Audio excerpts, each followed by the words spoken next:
पर जाना, लेकिन इन 3 लक्षणों वाली स्त्रियों से कभी विवाह मत करना। नमस्कार दोस्तों, स्वागत है आप सभी का पुनः आपके अपने YouTube channel know all about पर। प्रिय दर्शकों, इस वीडियो में आपके लिए लेकर के आए हैं एक ऐसी कहानी जिसमें आपको बताया जाएगा कि अपनी जिंदगी में कुंवारे मर जाना, लेकिन इन 3 लक्षण वाली स्त्रियों से हमेशा बच करके रहना और इनसे कदापि विवाह मत करना। कभी जिंदगी में आप परेशान नहीं रहेंगे। मित्रों, ये कहानी आपको बहुत अच्छी जानकारी और सीख देकर के जाएगी। तो चलिए मित्रों, आपका कीमती समय बर्बाद ना करते हुए अब सीधे कहानी पर ही पहुंचते हैं। प्रिय दोस्तों, एक समय की बात है। किसी जंगल में तोता और मैना का जोड़ा एक वृक्ष के डाल पर बैठा हुआ था। तोता ने मैना से कहा कि हे मैना रानी, आज का समय बहुत ही बदल चुका है। मैना कहने लगी, पिया जी, ऐसा क्या समय बदल चुका है? तब तोता कहता है कि हे मैना रानी, समय इतना बदल गया है कि आजकल की स्त्रियां और आजकल की लड़कियां बहुत ही स्वार्थी बन चुकी हैं, क्योंकि स्त्रियां अपने स्वार्थ के लिए कुछ भी करने के लिए तैयार हो जाती हैं। जो काम उन्हें कदापि नहीं करना चाहिए, वो स्वार्थ के प्रति स्त्रियां कर बैठती हैं। मैना कहती है कि पिया जी, मैं तुम्हारी बात से सहमत नहीं हूं। स्त्रियां कैसे स्वार्थी हो सकती हैं? आप हमारी नारी जाति की बुराई कर रहे हैं। तोता कहता है, नहीं मैना, तुम हमारी बात पर विश्वास करो। तब मैना कहती है, नहीं स्वामी, मैं तुम्हारी बात पर विश्वास नहीं कर सकती हूं। तब तोता कहता है, ठीक है मैना, जब तुम्हें विश्वास नहीं है तो आइए हम आपके लिए एक कहानी सुनाते हैं, और इस कहानी को सुनने के साथ साथ तुमको यह विश्वास हो जाएगा कि तुम्हारी नारी जाति कितनी स्वार्थी बन चुकी है और अपने स्वार्थ के लिए कितने गलत गलत काम करने के लिए तैयार हो जाती है। दोस्तों, तभी मैना कहती है, ठीक है स्वामी, पहले आप वह कहानी सुनाइए और सिद्ध करके बताइए कि हमारी नारी जाति स्वार्थी है या नहीं है। दोस्तों, तब वो तोता अपने मैना रानी को वह कहानी सुनाता है। तोता कहता है, हे मैना, एक समय की बात है, किसी नगर में 3 दोस्त रहते थे। एक राजा का लड़का था जो राजकुमार था, एक बनिया का लड़का था और एक साहूकार का लड़का था। 3 दोस्त थे। तीनों में बहुत गहरी दोस्ती थी, क्योंकि वह तीनों साथ साथ पढ़े थे और साथ ही साथ बड़े भी हुए थे। राजा का जो लड़का था, जो राजकुमार था, उसकी शादी भी हो चुकी थी। मित्रों, एक दिन की बात है, तीनों दोस्त राजा के बगीचे में टहल रहे थे। तो राजकुमार, जो राजा का लड़का था, वह अपने दोस्तों से कहता है, भाई, कल चलते हैं और अपनी पत्नी को उसके मायके से बुला करके ले आते हैं, क्योंकि बहुत दिन हो चुके हैं और हमें अपने पत्नी की बहुत याद आ रही है। इसीलिए कल ससुराल में चलते हैं और तुम हमारे साथ चलो और हम अपनी पत्नी को बुला लाए। तब इन दोनों दोस्तों ने कहा, जो साहूकार का लड़का था और बनिया का लड़का था, इन दोनों ने बोला, भाई, तुम तो अपने ससुराल में पहुंच जाओगे और ससुराल में ससुर जी के महल में आराम से सोओगे, लेकिन हम कहां जाएंगे? तब राजकुमार कहता है, मेरे भाई, तुम कोई सराय देख लेना और एक रात की ही तो बात है, रात सराय में काट लेना और सुबह मैं अपनी पत्नी को लेकर के आ जाऊंगा और आराम से घर के लिए निकल चलेंगे। दोस्तों, राजकुमार के बात को सुन करके दोनों दोस्त, साहूकार का लड़का और बनिया का लड़का जो था, वो सहमत हो जाता है। लेकिन बनिया का लड़का जो था, वो बहुत ही चालाक और चतुर था, और जो राजा का लड़का, राजकुमार और साहूकार का बेटा, बिल्कुल भोले और नादान थे। दोस्तों, दोनों दोस्त जब सहमत हो गए तो दूसरा दिन होता है और दोनों दोस्त अपने दोस्त राजकुमार के साथ में वहां से चल देते हैं, और चलते चलते 3 दिन इनके रास्ते में लग गई। और 3 दिन के बाद में राजकुमार अपने ससुराल के पास में जब पहुंचता है, उस नगर के पास में जब पहुंचता है, तो राजकुमार अपने दोनों दोस्तों से कहता है, मेरे भाई, यहां कोई सराय देख लेना और रात उस सराय में काट लेना और मैं ससुराल जाता हूं, सुबह जल्दी आ जाऊंगा। तोता कहता है, हे मैना। राजकुमार इतना कहने के बाद अपने ससुराल के लिए चला जाता है, और इधर साहूकार का लड़का और बनिया का लड़का सराय की तलाश में निकल जाते हैं। ढूंढते ढूंढते उनको एक सराय दिखाई देती है, और सराय के जब समीप पहुंचते हैं तो उन्होंने देखा कि यहां खाने पीने की भी व्यवस्था सही है और रुकने की भी व्यवस्था सही नजर आ रही है। दोस्तों, सराय के दरवाजे पर जब वे पहुंचे तो वहां उन्होंने एक बुढ़िया को देखा। उस बुढ़िया के पास में जाकर कहने लगा, हे माता, हम इस सराय में रात व्यतीत करने के लिए आए हैं और सुबह चले जाएंगे। हमारे लिए इस सराय में जगह दे दो जो हम रात सही से काट सके। दोनों दोस्तों की बात को सुन करके वो बुढ़िया जो थी वो कहने लगी, देखो बेटा, चाहे कहीं भी रुक जाओ, चाहे कहीं भी जाकर के रात काट लो, लेकिन इस सराय में आप ना रुके, इस सराय में आप रात ना गुजारे। तब दोनों दोस्त ने पूछा, ऐसा क्यों माता? तब बुढ़िया कहती है, मेरे पुत्र, इसमें अगर आप रुके तो आप जिंदा नहीं बचेंगे, क्योंकि आपकी मृत्यु हो जाएगी। दोस्तों, इस तरह से वो बुढ़िया जो थी साहूकार के लड़के और बनिया के लड़के को समझा रही थी।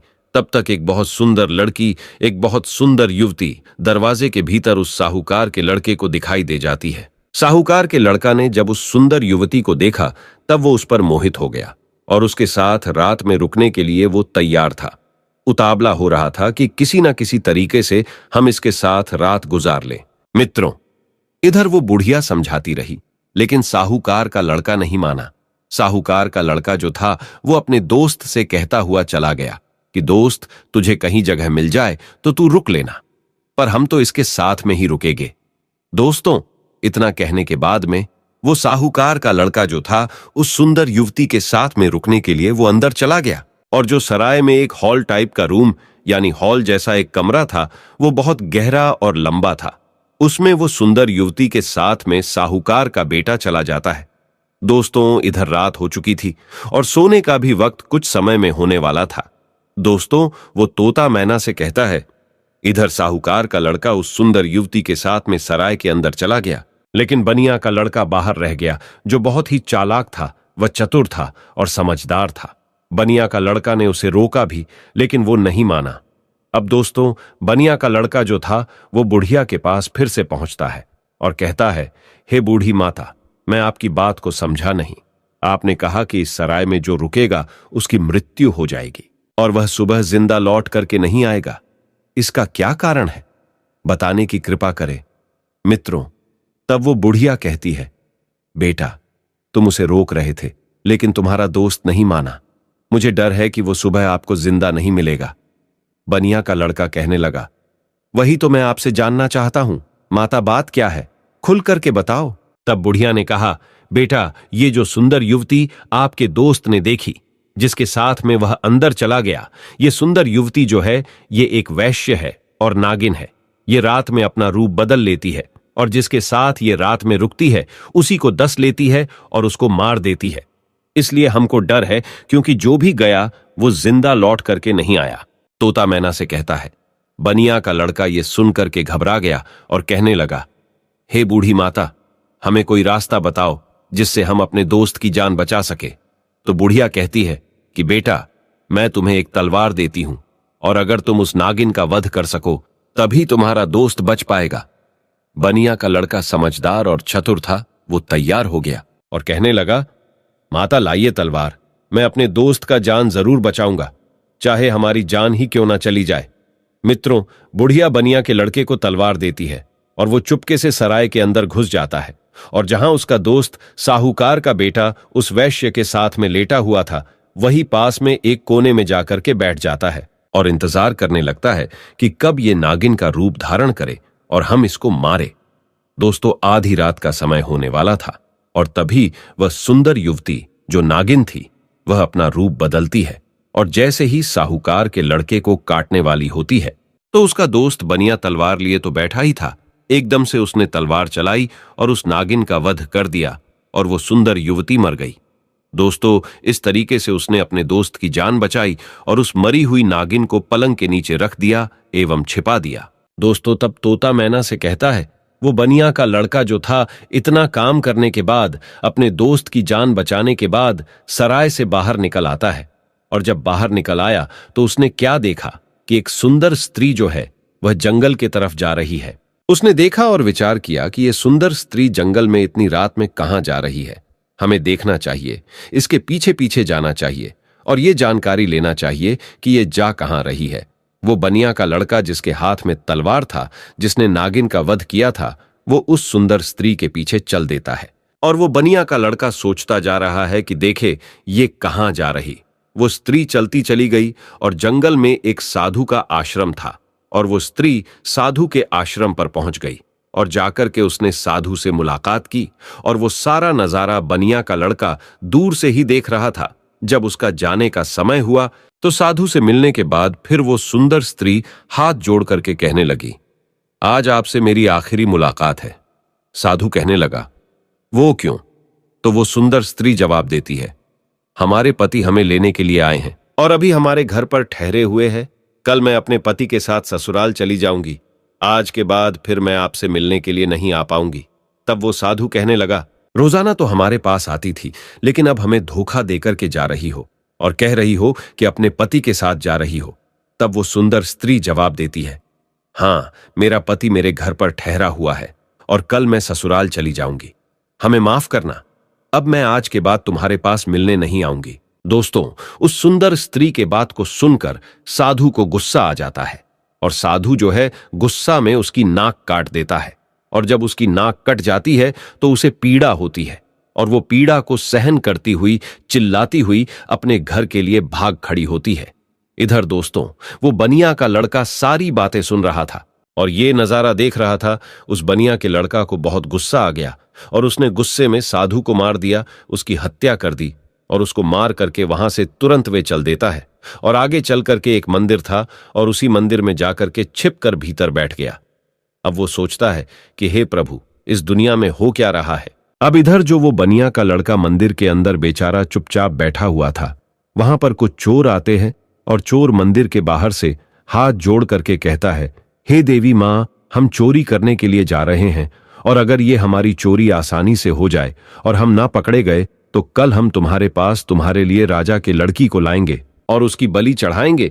इतना कहने के बाद में वो चोर अपनी चोरी करने के लिए चले जाते हैं और जो अंदर बनिया का लड़का बैठा था, उसने जब चोरों की बात को सुना तो उसके पैरों तले जमीन खिसक गई और वो कहता है, ये क्या है? यहां भी एक हत्या होने वाली है। हे प्रभु, ये हो क्या रहा है? दोस्तों, वो बनिया का लड़का विचार करता है, चाहे कुछ भी हो जाए, लेकिन मैं राजा की लड़की की हत्या नहीं होने दूंगा। ये सोच करके वो मंदिर में बैठा रहा। इधर दोस्तों, क्या हुआ कि वो स्त्री जो थी जिसकी नाक साधु ने काटी थी, वो अपने घर पर पहुंची और उसने रोना धोना बंद किया। बाकी पीड़ा तो सता रही थी। उसने विचार किया, अगर सुबह लोग हमको देखेंगे तो पता नहीं, ना जाने मेरे बारे में क्या कहेंगे। हमें शर्म से अपना सर नीचा झुकाना पड़ेगा। क्यों ना हम अपने पति को फंसा दें और ये कह दे कि हमारे पति ने मेरी नाक काट ली। तो वही हुआ। सवेरा होने वाला था और जैसे ही थोड़ा प्रकाश होने को था, तभी वो चिल्लाने लगी और कहने लगी कि देखिए देखिए, हमारे पति ने हमारी नाक काट ली। दोस्तों, घर वाले जो थे वो एकदम से भाग करके आते हैं और उसके पति को बंदी बना लेते हैं। जो वो राजकुमार था, जो राजा का लड़का था, उसको पकड़ लेते हैं और पकड़ करके वहां से राजा के सामने पेश कर देते हैं। राजा वो सारा वृतांत जान करके उसको जेल में डाल देता है। तब तोता मैना से कहता है, हे मैना रानी, अब आगे सुनिए क्या हुआ।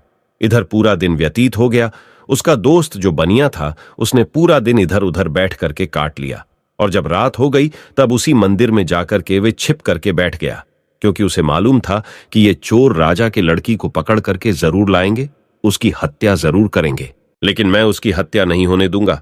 जब रात हो गई तो मंदिर में जाकर के तलवार लेकर के छिप कर बैठ गया और इधर आधी रात जब होती है तभी वो चोर राजा के लड़की को पकड़ करके लाते हैं और मंदिर के बाहर बैठ जाते हैं। कुछ देर बैठ करके बातें करते हैं और कहते हैं, देवी मां ने हमारी बातें सुन ली है, कितनी बढ़िया हमें चोरी करवा दी, पकड़े भी नहीं गए और बहुत मालदार भी बन जाएंगे क्योंकि हमने बहुत माल लूटा है।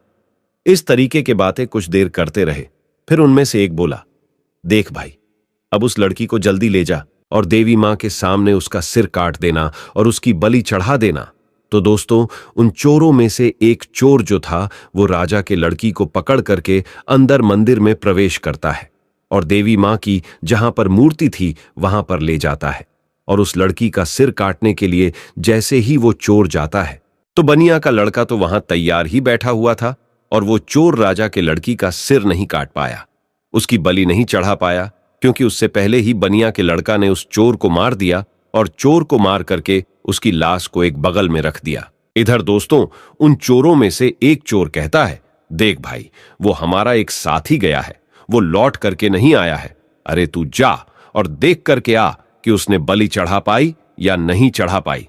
दोस्तों, ऐसे ही दूसरा चोर जो है जैसे ही मंदिर में प्रवेश करता है तो वो बनिया का लड़का तैयार बैठा हुआ था, उसने उसको भी मार दिया।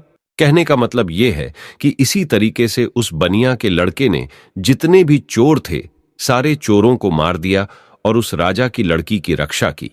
जब सारे चोरों को मार देता है तब वो लड़की निर्भय हो जाती है और उसके बाद में वो बनिया का लड़का राजा की लड़की से कहता है कि चलो हम तुम्हारे घर तक तुम्हें छोड़ देते हैं। दोस्तों, राजा की लड़की घबराई हुई थी, उस बनिया के लड़के के साथ में चल देती है और इधर राजा की जो लड़की थी वो बनिया के लड़के से प्रेम करने लगी और कहने लगी कि हम तुमसे विवाह करना चाहते हैं। दोस्तों, बातों ही बातों में वो लोग राजा के घर तक पहुंच गया और घर के दरवाजे पर जैसे ही पहुंचा तो बनिया का लड़का ने मना कर दिया, नहीं, मैंने तुम्हारी रक्षा की है, इसका मतलब ये नहीं है कि मैं तुमसे विवाह करूं, मैं ऐसा कदापि नहीं कर सकता। राजा की लड़की को गुस्सा आ गया और कहने लगी, अगर आप हमारे साथ शादी नहीं करेंगे तो मैं आपको जेल में डलवा दूंगी। बनिया का लड़का कहने लगा, जैसी आपकी मर्जी, लेकिन मैं शादी नहीं करूंगा। दोस्तों, तभी राजा की लड़की दरवाजे पर चिल्लाती है और कहती है, बचाओ, ये हमको पकड़ करके ले जाना चाहता था और ये हमारी इज्जत लूटना चाहता था। दोस्तों, राजा के लड़की को चिल्लाते हुए सैनिकों ने देखा तो सैनिकों ने भाग करके उस बनिया के लड़के को पकड़ लिया और राजा के सामने पेश कर दिया और कहा कि राजा साहब, ये तुम्हारी लड़की की इज्जत लूटना चाहता था, ये आपकी लड़की को पकड़ करके ले जाना चाहता था। वो तो आपकी लड़की चिल्लाने लगी, इसलिए मैंने बचा लिया। अगर वो नहीं चिल्ला पाती तो ये आपके लड़की के इज्जत के साथ खिलवाड़ कर देता। दोस्तों, ये सुनने के बाद राजा को क्रोध आ गया और उसने पकड़ करके उस बनिया के लड़के को जेल में डाल दिया, जहां उसके दोनों दोस्त भी मौजूद थे। जो साहूकार का लड़का था और राजा का लड़का था, वो दोस्त भी उसे मिल गए। साहूकार के लड़का को सराय वालों ने पकड़वा दिया क्योंकि इसने एक वैश्य व सुंदर युवती का वध किया, इसलिए वो भी वहां जेल में मौजूद था। अब तीनों दोस्त जेल में जाकर के मिल जाते हैं और एक दूसरे के साथ में वहां बैठ जाते हैं। इधर दोस्तों, अगला दिन हुआ और वो राजा दरबार में तीनों को बुलाता है, जिन तीनों को राजा ने पकड़ करके जेल में बंद किया था, और उन्हें सजा सुनाने के लिए तैयार हो जाता है। दरबार लगा हुआ था और राजा ने जो साहूकार का लड़का था जिसने वैश्य का वध किया था, उसे अपने पास में बुलाया और उससे कहा कि क्यों रे, तेरा क्या नाम है, कहां का रहने वाला है। तब वो लड़का कहने लगा कि मैं साहूकार का बेटा हूं। राजा कहने लगा, ये बता, तूने वैश्य का वध क्यों किया, उसे क्यों मारा। अब दोस्तों, उस साहूकार के लड़का को कुछ मालूम ही नहीं था जो वो राजा को बता सकता। उसे नहीं मालूम था कि वैश्य का वध किसने किया। वैश्य का वध साहूकार के लड़का ने किया नहीं था। जो उसे मालूम होता, राजा ने फिर पूछा, चुपचाप क्यों खड़ा है, बता कि तूने उस वैश्य का वध क्यों किया। दोस्तों, तब वो साहूकार का लड़का तो नहीं बोल पाया, लेकिन जो बनिया का लड़का था वो कहने लगा, महाराज, क्षमा चाहता हूं, जो बीच में हमको बोलना पड़ रहा है। इसे कुछ मालूम नहीं है, इसने वैश्य का वध नहीं किया, क्योंकि वैश्य का वध मैंने किया है। राजा कहने लगा, तो बता, तूने क्यों किया, बात क्या है।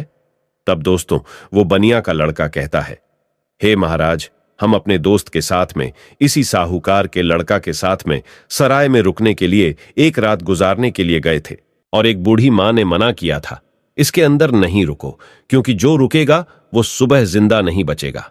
लेकिन ये हमारा दोस्त नहीं माना और उसने सुंदर वैश्य को देख करके रात गुजारने के लिए अंदर सराय में चला गया। मुझे उस बुढ़िया के द्वारा मालूम हुआ कि ये नागिन है और ये नागिन का रूप में आकर के इसको डस लेती, इसलिए तब मैं तलवार को लेकर के अपने इस दोस्त की जिंदगी बचाने के लिए जहां ये पलंग पर वैश्य के साथ सोया हुआ था, वही एक कोने में जाकर के बैठ गया। और जैसे ही उस वैश्य ने रूप बदला और नागिन बन करके हमारे दोस्त को डसने के लिए तैयार हुई, मैंने तुरंत उसको मार दिया। अगर आपको विश्वास नहीं है तो जहां पलंग पड़ा हुआ है उसके नीचे हमने मरी हुई नागिन रख दी है, आप देख लीजिए। दोस्तों, तब राजा ने सैनिकों को भेजा और वहां सैनिकों ने जाकर के वही मरी हुई नागिन पाया और आकर के सारी बात राजा को बताया कि सत्य बात है। तो दोस्तों, राजा प्रसन्न हो गया और कहने लगा, ठीक है, तूने दोस्ती का फर्ज निभाया है, जो अपनी दोस्त की जिंदगी बचाई है। दोस्तों, राजा साहूकार के लड़का को छोड़ देता है। उसके बाद में राजा जो था वो राजकुमार, यानी कि जो राजा का लड़का राजकुमार जो था, उसको बुलाता है और उससे पूछता है कि तू बता कि तूने अपनी पत्नी की नाक क्यों काटा। अब दोस्तों, उसको भी नहीं मालूम था नाक किसने काटी है, वो भी चुपचाप खड़ा था। राजा ने फिर दोबारा पूछा कि बोल क्यों नहीं रहा है कि तूने अपनी पत्नी की नाक क्यों काटा। तब दोस्तों वो बनिया का लड़का फिर से हाथ जोड़ करके कहने लगा कि महाराज क्षमा करे, इसको भी नहीं मालूम इसने अपनी पत्नी की नाक नहीं काटी है। नाक किसने काटी है वो सारा वृत्तांत मैं आपको सुनाता हूं। तब उस बनिया के लड़के ने राजा को बताया कि ये लड़की साधु से प्रेम करती है। रात में साधु से मिलने के लिए गई, मैं इसके पीछे पीछे गया। इसने कहा कि मैं कल से तुमसे मिलने नहीं आ सकती, मेरा पति मुझे लेने के लिए आया है। ये सुनकर के उस साधु ने इसकी नाक काट ली और इसने आकर के अपने पति को फंसा दिया। इसने गलत किया। राजा कहने लगा, मैं तेरी बात पर विश्वास कैसे करूं?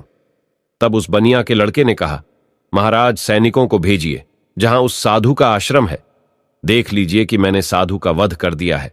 दोस्तों सैनिक जाते हैं, आश्रम पर उस मरे हुए साधु को देखते हैं तो आकर के राजा को बताते हैं कि महाराज बात सत्य है। दोस्तों तब वो राजा उस राजकुमार को भी छोड़ देता है, वो भी बच जाता है। दोस्तों फिर तोता कहता है कि हे मैना, अब आई बारी उसी बनिया के लड़का की जिसने राजा के सामने अपने दोस्तों की जिंदगी बचाई। राजा उस बनिया के लड़का से बोलता है कि तूने तो अपने दोस्त को बचा लिया, लेकिन अब तू बता कि तू हमारी लड़की को पकड़ करके क्यों ले जाना चाहता था, इसके साथ में दुर्व्यवहार करना क्यों चाहता था, इसकी इज्जत से खिलवाड़ करना क्यों चाहता था। अब तू नहीं बचेगा। दोस्तों तब वो बनिया का लड़का कहता है कि महाराज क्षमा करे, ये आपकी लड़की जो है ना, इसने हमें गलत फंसाया है। आपकी लड़की की बलि चढ़ाने के लिए कुछ चोर इसको पकड़ करके ले गए थे। मैं उसी मंदिर में था, मेरे हाथ में तलवार थी क्योंकि मैं साधु को मार करके आया, और आपकी लड़की को मारने के लिए जैसे ही एक चोर अंदर मंदिर में आता है मैंने उसको मार दिया, दूसरा आता है उसको भी मार दिया। इसी तरीके से जितने भी चोर थे मैंने सबको मार दिया और सभी मंदिर में ही पड़े हुए हैं। अगर विश्वास नहीं है तो सैनिकों को भेज करके देख लीजिए। दोस्तों वही हुआ, सैनिक जाते हैं मंदिर के पास में, मंदिर में जाकर के देखते हैं तो उन चोरों की लाशें पड़ी हुई थी। तो सैनिकों ने आकर के सारी बात राजा से कही कि महाराज बात सत्य है, आपकी लड़की की रक्षा इसने की है, इसने इज्जत से खिलवाड़ नहीं किया और ना ही इज्जत लूटने की कोशिश की है। वो बनिया का लड़का कहता है, हां राजा साहब, मैं आपकी लड़की को पकड़ करके क्यों ले जाऊंगा। और सुनिए महाराज, चोरों से बचा करके जब आपके लड़की को घर छोड़ने के लिए आ रहा था तब आपकी लड़की हम पर आसक्ति हो गई, प्रेम करने लगी और विवाह करने की जिद करने लगी। मैंने कहा मैं ऐसा कदापि नहीं कर सकता। मैंने जिस लड़की की रक्षा की है और उसके बदले में मैं उससे विवाह करूं, उसकी इज्जत से खिलवाड़ करूं, ऐसा मैं नहीं कर सकता। मैंने उसे मना किया तो उसने कहा, अगर तुम हमसे विवाह नहीं करोगे तो हम अपने पिता से कहकर तुम्हें जेल में डलवा देंगे। और उसने वही किया। बनिया के लड़के के बात को सुन करके राजा जो था उसका चेहरा शर्म से नीचे झुक जाता है और तब उसने बनिया के लड़के को आजाद कर दिया और माफी मांगी कि जाओ बेटा, तुम आजाद हो, तुम्हारी गलती नहीं है। इस तरीके से वो बनिया का लड़का जो था अपने दोनों दोस्तों को बचा लेता है और खुद भी बच जाता है और तीनों दोस्त हंसते हंसते अपने नगर में चले आते हैं और आराम से फिर वही रहने लगते हैं। तो दोस्तों अब वो तोता कहता है कि हे मैना, देख लिया, इस तरीके से नारी जात स्वार्थी बन चुकी है और अपने स्वार्थ के लिए गलत से गलत काम के लिए तैयार हो जाती है। अब उस गलत काम के लिए चाहे कुछ भी करना पड़े, चाहे कितने भी कष्ट झेलना पड़े, चाहे किसी के भी जिंदगी से खिलवाड़ क्यों ना करना पड़े, लेकिन ऐसी स्त्रियां नहीं मानती हैं। दोस्तों अपने पिया तोता की बात को सुन करके मैना जो है वो चुप हो जाती है। उसके बाद में तोता कहता है, हे मैना रानी, इसीलिए तो मैं सोचता हूं कि चाहे भूखे मर जाना, लेकिन इन 3 लक्षणों वाली स्त्रियों से कभी विवाह मत करना। तोता समझाता है कि 3 लक्षणों वाली स्त्रियां ये है। पहली वो जो पति होकर के भी पराये पति से हित करे और पराये पति से छुप छुप के मिलने के लिए जाए, अपने पतिव्रता धर्म को भूल जाए और उसके साथ में हवस का शिकार बन जाए। तो ऐसी स्त्री से हमेशा बचना चाहिए और ऐसी स्त्रियों से दूर रहना चाहिए। और दूसरी स्त्री वो है जो एक स्त्री तो है लेकिन वेश्यावृत्ति के तरह जिंदगी गुजार रही है, नागिन की तरह रह रही है। अब उसे अपने हवस के इच्छा पूर्ति के लिए चाहे अपने पति का ही कत्ल क्यों ना करना पड़े, लेकिन वो कर बैठती है और नागिन की तरह अपने पति को दस करके उसे मार डालती है। तो ऐसी वेश्यावृत्ति के लक्षण वाली जो स्त्रियां हैं, इनसे दूर रहना चाहिए, इनसे कदापि विवाह करने की इच्छा नहीं रखना चाहिए। और तोता बोला, हे मैना, तीसरी स्त्री वो है जिसकी जान अगर कोई बचाए और अगर वो मरने के लिए जा रही हो और उसकी अगर कोई जान बचा ले और ऐसे में वे मददगार को ही झूठा फंसा दे और उसी मददगार से विवाह की इच्छा करे, उसी से दुर्व्यवहार करने की इच्छा करे और फिर उसको झूठा फंसा करके उसको मरवा डाले या उसे जेल में बंद करवा दे या उसे सजा दिलवा दे। तो ऐसी स्त्रियों से भी हमेशा बच के रहना चाहिए। इनका कोई भरोसा नहीं है कि किस वक्त तुम्हारी जिंदगी को ले बैठे। तो दोस्तों, मेरे कहने का तात्पर्य यह है कि यह कहानी हमें यही सिखाती है कि चाहे जीवन में कुमारे मर जाना, लेकिन इन 3 लक्षणों वाली लड़कियों से हमेशा दूर रहना, बच करके रहना। कभी जिंदगी में फंसोगे नहीं और कभी जिंदगी में दुखी नहीं रहोगे और तुम्हें कभी भी जिंदगी में रोना भी नहीं पड़ेगा और पछताना भी नहीं पड़ेगा। तो प्रिय मित्रों, कैसी लगी आपको ये कहानी? अगर कहानी अच्छी लगी है, पसंद आई है, तो कमेंट बॉक्स में जरूर बताना और हो सके तो अपने मित्रों को भी शेयर करना और हमारे चैनल को सब्सक्राइब अवश्य करना। और दोस्तों, सच्ची श्रद्धा से कमेंट में जरूर लिखे जय श्री राम, जय हनुमान। साथ ही देवों के देव हर हर महादेव सदैव आप पर अपनी कृपा बनाए रखे। प्रिय मित्रों, वीडियो को अंत तक देखने के लिए धन्यवाद। जय श्री राम।